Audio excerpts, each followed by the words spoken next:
Bonjour. International Alert est très fier d'être membre de l'Alliance mondiale de Peace One Day et nous saluons les efforts de cette coalition pour porter une attention particulière à la région des Grands Lacs durant une période préélectorale qui affecte tous les 3 pays de la région, avec les conséquences néfastes que nous voyons déjà au Burundi. Cette situation nous rappelle l'importance de la construction des coalitions entre citoyens de la région, ainsi qu'entre citoyens congolais pour bâtir une paix solide qui constituera le socle d'un développement durable.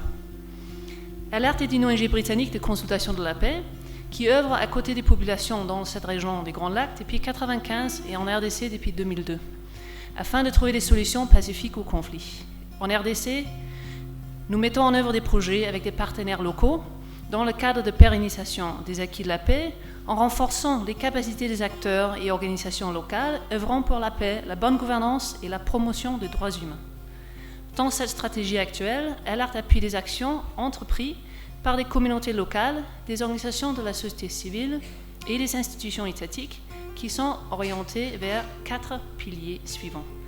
D'abord, de promouvoir la réconciliation et la cohésion sociale à travers les dialogues inclusifs et les rapprochements entre différents groupes, y compris en appuyant les actions des acteurs locaux de paix à la base. D'appuyer les relèvements communautaires, équitables et sensibles aux conflits, par le renforcement du pouvoir économique des femmes, en rendant sensibles aux conflits aussi des initiatives de développement communautaire et des initiatives humanitaires, ainsi que des opérations de certains acteurs du secteur privé. Nous travaillons aussi à contribuer à la justice sociale et à la bonne gouvernance par biais d'une transparence accrue dans les institutions publiques et le renforcement du pouvoir de tous les citoyens, et dont notamment les femmes, de participer à la prise de décision. Finalement, nous voulons contribuer à un contexte régional stable à travers l'amélioration des relations entre les populations de la région. Maintenant, depuis 2002, Alert appuie les efforts de la population, société civile et des acteurs étatiques pour renforcer la participation des femmes à la prise des décisions en général et dans la consultation de la paix en particulier. Depuis ce mois d'août 2014, l'année passée, Alert travaille avec un financement de l'Agence suédoise au développement international pour mettre en œuvre un projet qui s'appelle Tushiriki Wote. Le problème principal que ce projet cherche à résoudre est la vulnérabilité économique des femmes et leur exclusion dans le processus de prise de décision, au niveau de l'individu, du ménage, de la communauté et jusqu'au plan provincial, national et régional. Le projet vise à promouvoir le renforcement du pouvoir civique, politique et économique des femmes à tous les niveaux, à travers la connaissance, le réseautage et le plaidoyer, ici à l'est de la RDC, mais aussi dans la région des Grands Lacs. Nous pensons que promouvoir le renforcement du pouvoir économique, politique et social des femmes conduira à des institutions plus représentatives et de là vers un État congolais plus inclusif et vers une coexistence pacifique dans la région des Grands Lacs. Et ce projet, nous le mettons en œuvre avec des partenaires, 8 organisations ici au nord et au sud Kivu et ailleurs au Rwanda et au Burundi.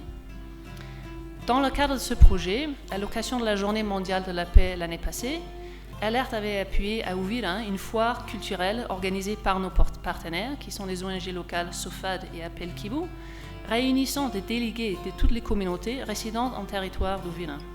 187 personnes, dont 117 femmes, Bafuliro, Bavira, Barundi, Banyamulenge et membres des autres communautés de ce territoire étaient tous présents. Des représentants des organisations, mouvements de la société civile, des associations des femmes et des jeunes, des musiciens, des artistes, la presse, les autorités politiques et coutumières. La foire comprenait des spectacles par des artistes et des comédiens, des danseurs traditionnels et des musiciens. Il y avait aussi une tribune populaire d'expression où toutes les communautés du territoire se sont exprimées avec franchise, sans haine ou provocation, sur la bonne gouvernance et l'unité communautaire. Cet événement illustre amplement l'importance de réunir tous les acteurs de la société congolaise lors de la journée de la paix et à tout autre moment qui est possible au cours de l'année, surtout dans un territoire comme Uvira, qui a été longuement déchiré par de violents conflits et où on constate aussi aujourd'hui des fortes tensions intercommunautaires. En 2015, nous comptons organiser avec nos différents partenaires des activités de dialogue et de cohésion sociale qui seront axées, entre autres, sur l'importance de la participation des femmes dans la consolidation de la paix. Je voudrais ici spécifiquement mentionner et attirer votre attention à une campagne de plaidoyer que nous avons lancée ce mois-ci, qui est intitulée « Rien sans les femmes ». La campagne est en fait lancée par une synergie des organisations de la société civile au nord et au sud Kivu et à Kinshasa, ainsi que d'autres citoyens congolais défendant les droits de femmes en RDC. Les initiateurs de cette campagne notent l'engagement de l'État congolais pour la parité homme-femme, qui est illustré par l'article 14 de sa Constitution, et par d'autres initiatives étatiques visant à augmenter la représentativité des femmes aux instances de prise de décision. Cependant, nous notons aussi que les femmes congolaises restent très largement sous-représentées dans toutes les institutions du pays, du sommet à la base. Cette campagne et cette pétition a pour objectif une représentation égalitaire, hommes-femmes, dans les instances de prise de décision en RDC. Car sans les femmes, il n'y aura pas de paix ni de développement durable. La pétition demande spécifiquement 2 choses.